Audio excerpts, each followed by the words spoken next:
چلیں آج ذرا تاریخ کے اوراق پلٹتے ہیں اور یہ سمجھنے کی کوشش کرتے ہیں کہ صحت اور بیماری کے بارے میں پرانے وقتوں کی حکمت کیا تھی، خاص طور پر اسلامی روایات کی روشنی میں۔ تو یہاں ایک بہت بڑا سوال اٹھتا ہے، کیا واقعی پرانے وقتوں کی کتابوں میں آج کی جدید دنیا کے لیے صحت کے بارے میں کوئی عملی مشورہ مل سکتا ہے؟ آئیے مل کر اس بات کو کھوجتے ہیں۔ اچھا، تو ہماری یہ ساری بات شروع ہوتی ہے قرآن کی اس آیت سے۔ اس میں ایک ایسے مشروب کا ذکر ہے جس کے رنگ الگ الگ ہیں، اور کہا گیا ہے کہ اس میں انسانوں کے لیے شفا ہے۔ بظاہر تو یہ ایک سادہ سی بات لگتی ہے، لیکن اس کے پیچھے ایک گہری بحث چھپی ہے۔ تو یہ آیت بظاہر تو بہت سادہ لگتی ہے نا، لیکن اس نے اس زمانے کے علماء میں ایک بہت بڑی بحث چھیڑ دی تھی۔ سوال یہ تھا کہ آخر یہ شفا ہے کیا چیز؟ اس پر دو طرح کی رائے سامنے آئی۔ ایک گروہ کا کہنا تھا کہ یہاں سیدھی سیدھی بات ہو رہی ہے، یعنی شفا اس مشروب میں ہے جو کہ شہد ہے، جبکہ دوسرے گروہ کا خیال تھا کہ یہ ایک استعارہ ہے، یعنی انسانوں کے لیے اصل شفا تو خود قرآن ہے۔ دیکھیں، الفاظ وہی، لیکن مطلب سمجھنے کے دو بالکل مختلف زاویے۔ تو پھر اس بحث کا نتیجہ کیا نکلا؟ آخرکار ابن مسعود، ابن عباس اور حسن بصری جیسے بڑے علماء نے اس بات پر اتفاق کیا کہ آیت کا جو سیاق و سباق ہے وہ سیدھا سیدھا مشروب یعنی شہد کی طرف ہی اشارہ کر رہا ہے۔ بھئی جب آیت میں شہد کی مکھیوں کا ذکر ہے تو ظاہر ہے کہ شفا بھی اسی شہد میں ہے جو وہ بناتی ہیں۔ اچھا، شفا کے اس عام تصور سے اب ہمیں ایک بہت ہی خاص اور سچ پوچھیں تو حیران کن حد تک جدید حکم کی طرف چلتے ہیں۔ یہ حکم وبا کے دوران عوامی صحت کے بارے میں ہے۔ دیکھتے ہیں یہ کیا ہے۔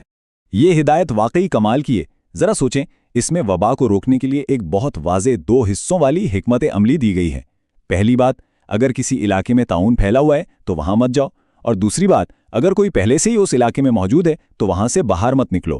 یہ تو قرنطینہ کا بنیادی اصول ہے، جس کا مقصد بیماری کو ایک جگہ سے دوسری جگہ پھیلنے سے روکنا ہے۔ اور یہاں ایک بہت ہی دلچسپ بات نظر آتی ہے۔ ایک طرف تو قرنطینہ جیسا عملی مشورہ ہے، اور دوسری طرف اسی کے ساتھ ایک روحانی پہلو بھی جوڑ دیا گیا ہے، یعنی جو لوگ اس ہدایت پر عمل کرتے ہوئے متاثرہ علاقے میں ٹھہرتے ہیں ان کے لیے اسے شہادت کا درجہ دیا گیا ہے۔ اس سے لوگوں کو عوامی صحت کے اصول پر عمل کرنے کے لیے ایک بہت مضبوط روحانی وجہ بھی مل گئی۔ تو یہ سب سن کر ذہن میں یہی سوال آتا ہے کہ آخر یہ طاعون تھا کیا؟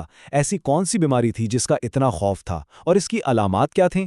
چلیں اس بیماری کی تفصیلات دیکھتے ہیں۔ پرانی کتابوں میں طاعون کی بڑی تفصیلی طبی اور لسانی تعریف ملتی ہے۔ دیکھیے، طاعون کوئی عام وبا نہیں تھی۔ اس کی خاص طبی تعریف یہ تھی کہ اس میں ایک شدید اور تکلیف دہ انفیکشن کی وجہ سے جان لیوا گلٹیاں یا ٹیومر بن جاتے تھے۔ اور تفصیلات دیکھیں تو معاملہ اور بھی واضح ہو جاتا ہے۔ یہ گلٹیاں جہاں نکلتی تھیں وہاں کی جلد کالی، ہری یا بھوری پڑ جاتی تھی، ان کے آس پاس زخم بن جاتے تھے، اور یہ عام طور پر جسم کے نرم حصوں پر نکلتی تھی، جیسے بغلوں میں، کانوں کے پیچھے یا ناک پر۔ حضرت عائشہ سے ایک روایت ملتی ہے جس میں اس گلٹی کو اونٹ کی گلٹی جیسا کہا گیا ہے۔ یہ تشبیہ سوچیں اس وقت کے لوگوں کے لیے اس کے سائز اور شیپ کو سمجھنے کے لیے کتنی واضح ہوگی۔ اچھا، یہ تو ہو گئیں باہر کی علامتیں۔ اب دیکھتے ہیں کہ جسم کے اندر یہ بیماری کیسے پھیلتی تھی، اس بارے میں کیا سمجھا جاتا تھا۔ یہ اس دور کے حساب سے بیماری کے پھیلنے کا ایک بہت گہرا تجزیہ ہے۔ ان کے مطابق کہانی شروع ہوتی ہے ایک پیتھوجن سے جو چوہوں سے آتا ہے اور خون میں شامل ہو جاتا ہے۔ پھر یہ زہریلا خون جسم کے کسی حصے تک پہنچتا ہے اور وہ عضو اس خون کو دل کی طرف بھیج دیتا ہے۔ اس سے دل کا کام خراب ہو جاتا ہے اور پھر بے ہوشی اور تیز دھڑکن جیسی خطرناک علامتیں ظاہر ہوتی ہیں۔ صرف یہی نہیں، انہوں نے طاعون کو اس کی شدت کے حساب سے بھی تقسیم کیا تھا، شاید گلٹیوں کے رنگ کی بنیاد پر۔ سیاہ طاعون سب سے خطرناک مانا جاتا تھا، جس میں بچنے کا امکان بہت ہی کم ہوتا تھا۔ سرخ اور پیلے طاعون اس سے کچھ کم شدید تھے، لیکن تھے وہ بھی بہت خطرناک۔ یہاں ایک اور بہت اہم نقطہ بھی واضح کیا گیا ہے، وہ ہے طاعون اور وبا کا فرق۔ طاعون ایک خاص بیماری ہے جس میں گلٹیاں ہوتی ہیں، جبکہ وبا کسی بھی بیماری کے لیے استعمال ہو سکتا ہے جو بڑے پیمانے پر پھیل جائے۔ تو مطلب یہ ہوا کہ ہر طاعون ایک وبا تو ہے، لیکن ہر وبا طاعون نہیں ہوتی۔ یہ ایک بہت اہم فرق ہے۔ تو ان ساری باتوں کا خلاصہ کیا ہے؟ ہم نے دیکھا کہ قدیم متون میں قدرتی علاج جیسے شہد اور بیماریوں سے بچاؤ دونوں پر زور دیا گیا ہے۔ قرنطینہ کا ایک واضح حکم دیا گیا جو عوامی صحت کے لیے تھا۔